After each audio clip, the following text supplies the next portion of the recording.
ታሪካችን ሲጀምር ኢስታንቡል ውስጥ የሚገኘው አዳሪ ትምህርት ቤት በተማሪ ረብሻ እየተዋከበ ሲሆን የዚህ ረብሻ ዋና ፈጣሪ አራስ የሚባል ወጣት እንደሆነ እንረዳለን። በረብሻው የአዳሪ ትምህርት ቤቱ ፕሬዝዳንትም መጥቶ ችግሩንም ይጠይቃል። አራስም ከኢስታንቡል ወደ ቦርዱም እንዲዘዋወርም ይጠይቃል። አራስም ባለው አስቸጋሪ ባህሪ ለመገላገል በማሰብ እንደ ሐሳቡም እንዲሆንም ይፈቅዱለታል። ወደ ክፍሉም ከተመለሰ በኋላ ጓደኞቹ ለምን ወደ ቦርዱም መዘዋወር እንደፈለገም ሲጠይቁት የጠፋ ወንድሙን ለመፈለግ ብዙ እንደተንከራተተም አሳውቋቸው፣ አሁን ግን ቦርዱም እንደታየ የሚያስረዳ ካልታወቀ ሰው መልእክት እንደደረሰውም ይነግራቸዋል። በቀጣይም የቦርዱምን ባስ ተሳፍሮ በመሄድ ቦርዱምም ይደርሳል። ከባሱም እንደወረደ አንድ አይናማ ሻንጣውን ላግዝ በማለት ሲረዳውም እንመለከታለን።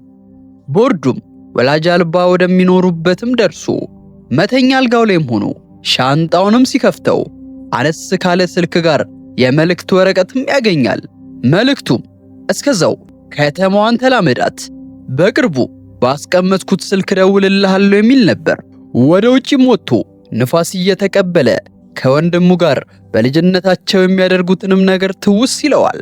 እናም እነዚህ ሁለት ወንድማማቾች ጥቁር ቁራ እንደሚወዱም እንረዳለን። እናም አራስ በቅርቡ ወንድሙን እንደሚያገኘውም ይናገራል። በንጋታውም ቴዎማን የሚባል ልጅ ስንተዋወቅ እናቱ ሼምነምም ዩኒፎርሙን እያዘጋጀች ዛሬ ለፕሬዝዳንትነት ሊመረጥ ስለሆነ ትምህርት ቤት እንዳያረፍድም ትነግረዋለች። ድንገትም እጁ ላይ የተነቀሰውን ቁራ ትመለከት በቁጣ ለምን ይሄንን እንዳደረገም ስትጠይቀው ቴዎማን በቅርቡ እንደተነቀሰ አሳውቋት ምንም እንዳታስብ ቢያረጋጋትም እሷም አባቱ ብቻ እንዳያይበት እንዲጠነቀቅም ታሳውቀዋለች። ነገር ግን አባቱ ሃካን ወንድ ልጁን ስለማይወደው ባለቤቱ ለሱ የምታደርገው ነገር በጣም ያናደዋል። በሌላ በኩልም ሴት ልጃቸው ሌላ በሳይክል ወደ ትምህርት ቤት እየሄደች ሳለ ከአራት ጋር ትጋጭና መሬት ላይም ይወድቃሉ። ነገር ግን ሌላ የአፍታም ልጅ በመሆኗ ከፊቷ የቆመውን አራስ ባለባበሱም ታጣጥለዋለች። በወደቀችበትም ሰዓት ጉልበቷ በመጎዳቱ ስታነክስ ባያትም ጊዜ ሊረዳትም ሲሞክር ሌላም በተቃራኒ በመሆን ትጠየፈዋለች። ሁለቱም አንድ አይነት ትምህርት ቤት እንደሚማሩም በተዋወቁም ሰዓት አራስ በሷ ሳይክል አፈናጦም አብረው ይሄዳሉ። እዚህም ዴኒዝ ክላስ ረፍዶባት እየተጣደፈች ሳለ እናቷ ታናሽ ወንድሟን ትምህርት ቤት እንድታደርሰውም ታዛታለች። ሁለቱም አንድ ቀን ሰላም ሆነው የማያውቁ ሲሆን እናቷ ኑራይ ሰነፍና ቤት ውስጥ አንድም ነገር የመስራት ፍላጎት የሌላት ናት። ትምህርት ቤትም አራስ ሌላን በሳይክሏ ይዟት ሲመጣ የሌላ ጓደኞችም የሆኑት ሲላና ኦዝጉ ባዩአትም ጊዜ ጓደኛቸው ሳትነግራቸው እንደጠበሰችም ይሰማቸዋል። ነገር ግን እንኳን ሊጣበሱ በስነ ስርዓት እንደማይተዋወቁም ነግራቸው አራስ ከሶስቱም ጋር ስም ተለዋውጦ ወደ ውስጥም ይገባል። ከፊቱም ቴዎማንና ጓደኞቹ ምስኪኑን ባርሽ በግድ ወደ አንድ ክፍልም ሲያስገቡትም ይመለከታል። ነገሩንም ዝም ብሎ ማለፍ ስላልፈለገ ተከትሏቸውም ሲገባ ቴዎማን ያየውና ማንነቱን ጠይቆ እዚህ ምን ሊሰራ እንደመጣም ሲጠይቀው አራስም ልጁን ማሰቃየታቸውን እንዲያቆሙም ይነግራቸዋል። ትዕቢተኛው ቴዎማን የአራስን ንግግር አናዶት ለመማታትም ሲዘረጋ አራስ እጁን ጠምዝዞም ይዘዋል። በዚህ ሰዓትም አስተማሪ መጥቶ ምን እያረጉ እንደሆነም ሲጠይቅ ቴዎማን ነገሩ ምንም እንዳልሆነ ገልጾ ከቦታው ይሄዳሉ። አራስም በመጀመሪያ የትምህርት ቤት ቀኑ ላይ አዲስ ጓደኛም ያገኛል። ክፍል ውስጥም ቴዎማን አራስ በተናገረው ንግግር እንደተናደደ ለጓደኞቹም እያስረዳም ሳለ አራስ ዩኒፎርም ለብሶ ወደ ውስጥም በመግባት ሌላ ጉልበቷን እንድታሽ በረዶም ይሰጣታል። ይህንንም ያየው ወንድሟ ቴዎማን በረዶውን ይቀበላትና ይወረውርለታል። እናም በትምህርት ቤቱ የተሰጠው የፕሬዝዳንትነትን ቦታ ተማምኖ ብዙ ዘና እንዳይልም ይነግረዋል። በመቀጠልም አስተማሪም ይገባል። ዴኒዝም አርፍዳ ትገባለች። አስተማሪውም አርፍዳ ዴኒዝ በመግባቷ ክፉኛም ይቆጣታል። ዴኒዝ ግን ወንድሟን ትምህርት ቤት ስታደርስ እንዳረፈደችም ብታስረዳው አስተማሪው ግን ያለምንም ሐዘኔታ በተደጋጋሚ ከክፍሉ እንድትወጣም ቢነግራትም ዴኒዝ እጅ ሳትሰጥ በማርፈዷ ይቅርታ በመጠየቅ ላለመውጣትም ትሞክራለች። የአስተማሪው ማተካሪያ ያናደደው አራስ በመሃል በመግባት አስተማሪው ከይቅርታ በላይ ምን እንደሚፈልግም ይጠይቀዋል። የክፍሉ ተማሪም በአራስ ድፍረትም ይደነቃሉ። በመቀጠልም አስተማሪው ዴኒዝም ሆነች አራስ በሱ ክፍለ ጊዜ እንዳይገቡ ተናግሮ ከክፍልም ያስወጣቸዋል። አራስም ዴኒዝ እዛ ክፍል ውስጥ ካሉ ሞልቃቃ የሀብታም ልጆች አንዱ የሆነች እንደሆነም ቢጠይቃት ዴኒዝ የሀብታም ልጅ አለመሆኗንና እዚህ የሀብታም ትምህርት ቤትም የምትማረው እናቷ የትምህርት ቤቱ ዋና አካል ፕሬዝዳንት የሆነችው ለነ ሌይላ እናት ስለምትሰራላት እንደሆነም ትነግረዋለች። ሁለቱም አንድ አይነት ባህሪ ስላላቸው ስም ተለዋውጠው ጓደኛም ይሆናሉ። ተማሪውም የትምህርት ቤቱን ፕሬዝዳንት ለመምረጥ አዳራሽ ውስጥም ይሰበሰባል። ድንገትም አራስ በተኗ ስልክ ይወርቅበትና ተማሪው እየተረማመደበትም ሳለ ሌይላም አንስተው በያዘው የበተን ስልክም ትቀልደበታለች። ነገር ግን አራስ ንቀቷን በልቡ ያዝ በማድረግ የተናገረችውን በጥሩ መልሶላት ይለያታል። ሌይላም አፏ ያውራ እንጂ ለአራስ የሆነ ነገር እንደሚሰማትም ያስታውቃል። ሶስቱም አንድ ላይ ከተቀመጡም በኋላ አራስ እዚህ የተሰበሰቡበትን ምክንያትም ሲጠይቃቸው የትምህርት ቤቱን ፕሬዝዳንት ለመምረጥ እንደሆነና ያለፈው ዓመት ላይ ቴዎማን መሆኑን ነግረው ዘንድሮም እሱ እንደሚሆን ይገልጹለታል። የዚህም ምክንያት እናቱ በትምህርት ቤቱ ላይ ድርሻ ስላላት እንደሆነም ይነግሩታል። በመቀጠልም ለምን አንተ አትወዳደረውም ብለው ቢጠይቁት አራስ ግን ገና በመጀመሪያ ቀኑ እንደዚህ አይነት ነገር ውስጥ የመግባት ፍላጎት እንደሌለውም ይነግረዋል። ፕሮፌሰሩም የዘንድሮ የትምህርት ቤት ፕሬዝዳንት ቴዎማን እንደሆነ ገልጾ ነገር ግን ከሱ ጋር ተወዳድሮ ፕሬዝዳንት የመሆን ፍላጎት ያለው ተማሪ ካለ እድሉን እንደሚሰጥም ይነግራቸዋል። አራስም ጉዳዩን አስቦበት እጁን ከፍም ያደርጋል። ወደ ስቴጁም ወጥቶ ከቴዎማን ጎንም ይቆማል። እዚህ ድረስ መጥተህ ቤቱን ሰብስክራይብ አላደረክም፣ ቪዲዮንም ላይክ አላደረክም፣ ምንድነው ችግር? ቆይ በላውን ቶሎ የሚደረገውን አድርግ። ሁለቱም ንግግር እንዲያደርጉም ሲጋበዙ ቴዎማን ልክ እንዳምናው ዘንድሮም እንደሚቀጥለው አጭር ንግግርም ሲያደርግ አራስ ግን ቴዎማን በተናገረው አጭር ንግግር ቀልድ ጣል አድርጎበት ዛሬ የመጀመሪያ ቀኑ እንደሆነና ለሱ ሁሉም አዲስ ነገር በመሆኑ ከተመረጠ በጋራ አዲስ ነገሮችን እንደሚያዩም ይናገራል። ተማሪዎቹም ከቴዎማን ይልቅ አራስ ላይ ቀልባቸው ተስቦ በአድናቆትም ያጨበጨቡለታል። ጓደኞቹም ወደሚቆይበት የወላጅ አልባ ማደሪያም ያደርሱታል። ጓደኞቹም አራስ ወላጅ አልባና ቤተሰቦቹ በመኪና አደጋ እንዳጣም አራስ ይነግራቸዋል። ሌይላም ቤት ከደረሰችም በኋላ እናቷ ሼብነም ጉልበቶቿን በበረዶ እያሸችላት ምን ተፈጥሮ እንደዚህ እንደሆነችም ትጠይቃታለች። ሌይላም ከአራስ ጋር የተፈጠረውን በጠቅላላም ስትነግራት ሼብነምም ከዛ ልጅ እንድትርቅም ታስጠነቅቃታለች። ኑራይም መታ ስራዎቿን እንደጨረሰችና መሄድ እንደምትችልም ስትጠይቃት ሼብነም መሄድ እንደምትችል ነግራት ባሏ ሃካን ተቀያሪ ልብስ እንድትልክለት እንደጠየቃትና ልብሱን የሚያደርሰው ሹፌር እንደሌለም ስትናገር ኑራይም ያደርስለታለሁ ብላም ትነሳለች። የምታደርሰውንም ሰጣት። በተጨማሪም አዳዲስ የሚመስሉ ልብሶችን አሽጋም ትሰጣታለች። ኑራይ ግን አዲስ የተገዛ ልብስ የመሰላት ቢሆንም ሼብነም ግን አንድ ሁለቴ ለብሳ ስላልተመቻት እንደሆነም ትነግራታለች። ኑራይም ምንም ያልደበራት ለመምሰል ብጥርም ውስጧ ግን በንዴት ተሞልቶ ነበር። አራስም ምግቡን እየበላም ሳለ መቲን የሚባል አዳሪው ቤት የሚኖር ልጅም ይመጣና ተዋውቆትም ይቀመጣል። እናም አራስ አሁን ምን እየፈለገ እንደሆነ ሊረዳውም ይጠይቃል። አራስም ነገሩን ሚስጥር እንዲያደርገው ለመቲን ከነገረውም በኋላ አሁን ላይ ወንድሙን እየፈለገ እንደሆነ ቤተሰቦቹም በመኪና አደጋ ከሞቱ በኋላ ወንድሙን አንድ የቤተሰብ አባላቶች ሊያሳድጉት በማደጎ እንደወሰዱትና ከ6 ዓመቱን ጀምሮ ሲፈልገው እንደቆየም ያስረዳዋል። እናም በዚህ ቦርዱም ውስጥ አለ የሚባል መልእክት ደርሶት እንደተዘዋወረና እዚህም እንደደረሰ አንድ አይናማ ላግዝ በሚል የጽሑፍ መልእክት እንዳስቀመጠለትና የዛን አይናማ አድራሻ እንዲፈልግለትም ይጠይቀዋል። በተመሳሳይም ሃካን ወደ ቢሮ ሲገባ ኑራይ ተቀምጣም ያገኛታል። እናም እነዚህ ሰዎች ከትዳራቸው ተደብቀው የሚማግጡ ሲሆን ስለነሱም ግንኙነት ማንም አይጠረጥርም። ኑራይም ሚስቱ የሰጠቻትን የተለበሱ ቡትቶ እንደማትፈልግና አዲስና ውድ ቀሚስ እንዲገዛላትናም ቶሎ ቶሎ እንደምትመጣም ማሳውቃው ትወጣለች። ቤት እንደደረሰችም ገና ቁጭ ሳትል ዴኒዝን ነገርም ትፈልጋታለች። አዳራሽ ውስጥም አብራው የተቀመጠችው አራስን የት እንደተዋወቀችም ስትጠይቀው ዴኒዝም አራስ ለሷ ብሎ ከአስተማሪ ጋር በመጠራቱ ከክፍል ከወጡ በኋላ እንደተዋወቁም ታስረዳታለች። ኑራይ ግን የራሷን ስሜት ብቻ የምታዳምጥ ገገማ ሴት በመሆኗ ከዚህ በኋላ ከሱ ጋር ካየቻት ጥሩ ነገር እንደማይፈጠርም ስትነግራት ዴኒዝ በንዴት ክፍሏም ትገባለች። አራስም ከአዳሪ ቤት በምሽትም ሊወጣ ሲል ሄዞ ዋናው ፕሮፌሰር ጋርም ይቀርባል።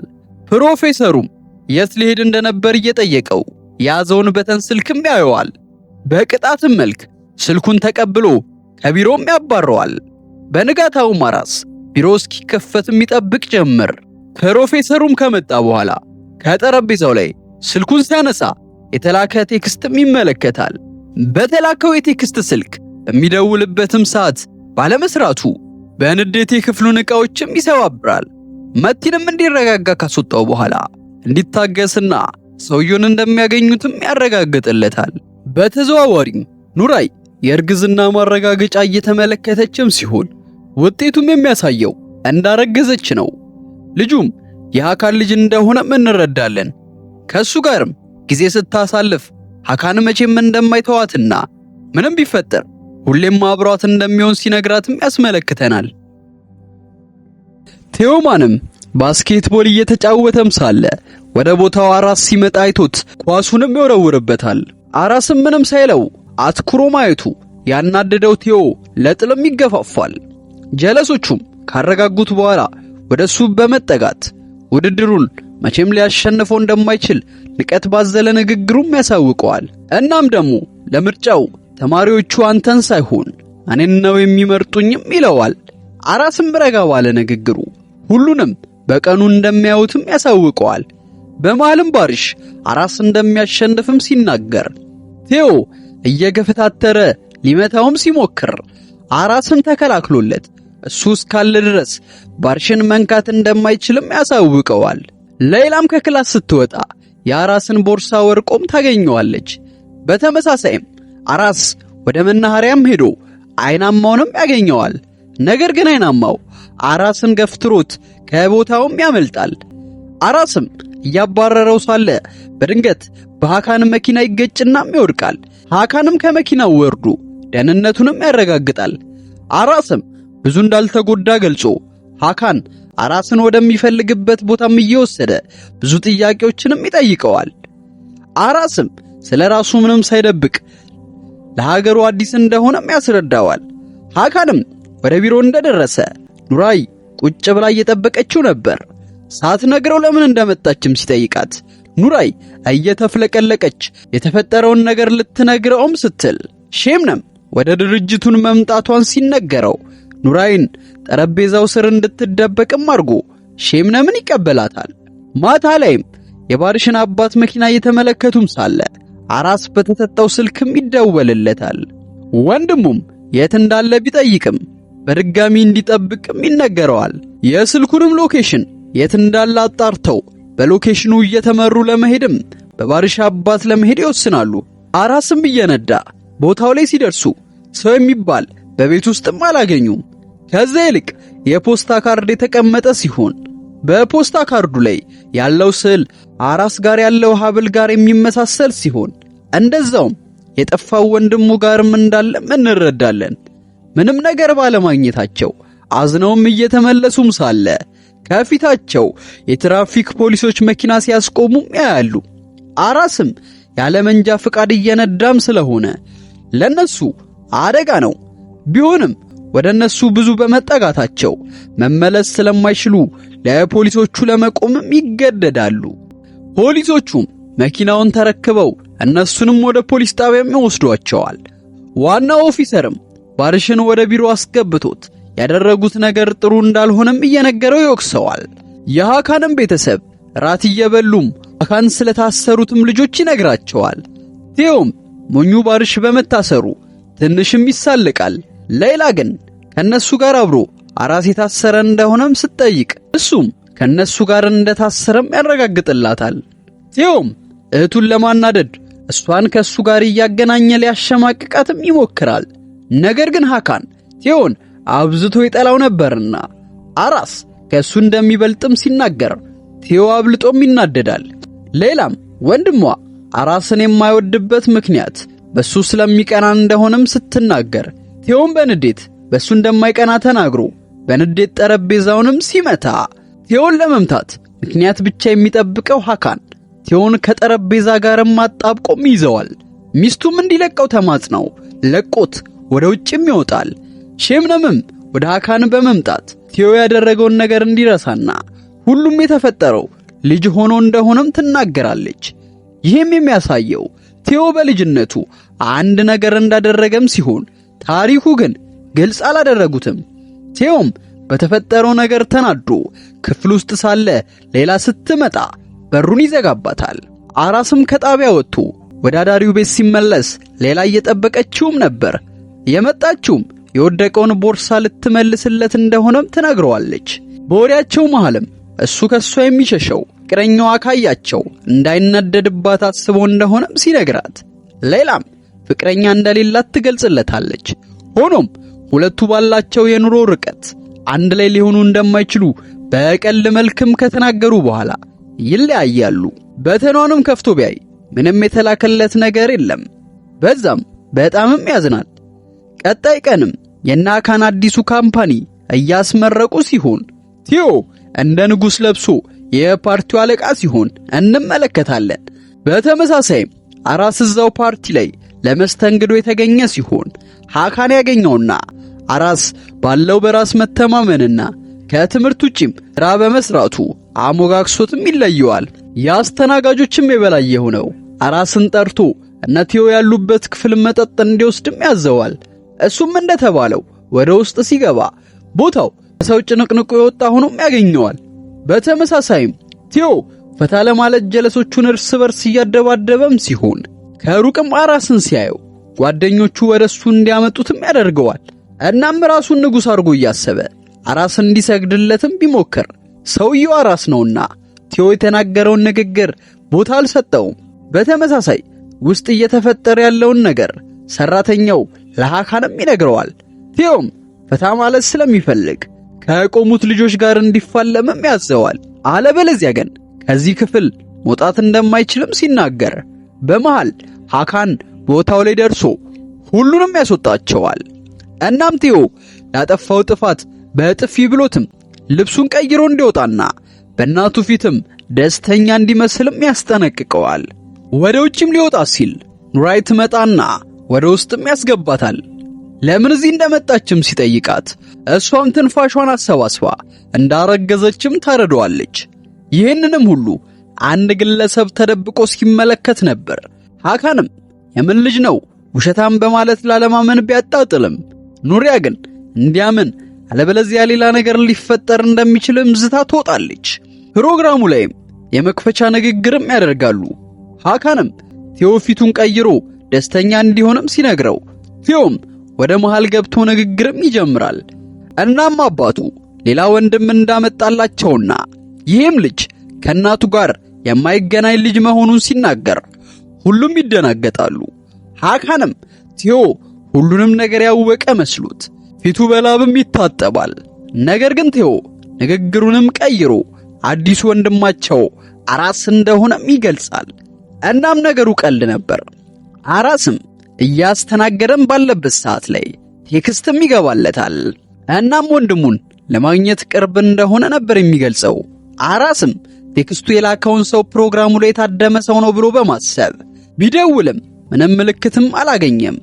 ቴዮም ሽንት ቤት እየታጠበም ሳለ ሃካን መጥቶ በሱ ልዩ ፕሮግራም ላይ የሱን ተራ ወሬ በማውራቱ የቅጣት ሽንት ቤቱንም ያሸትተዋል። አራስም ወደ ቦታው ሲመጣም ይለቀዋል። ቴዮም በእፍረትም በሩን ይዘጋዋል። ቀጣይ ቀንም ውድድሩ ሊጀመር ሲል ፕሮፌሰሩ አንድ ወረቀትም ይደርሰዋል።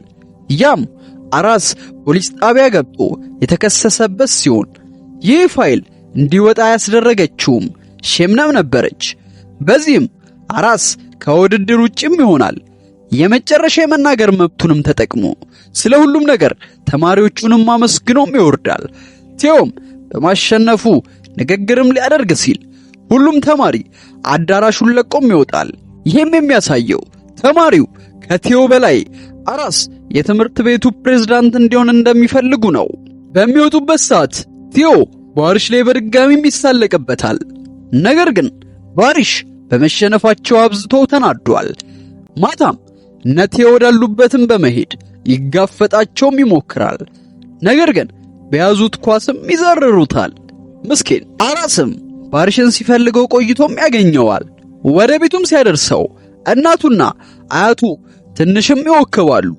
የልጁ ባህሪ እየተቀያየረ በመሆኑ አራስ ከባሪሽ እንዲርቅም እናቱ ታሳውቀዋለች።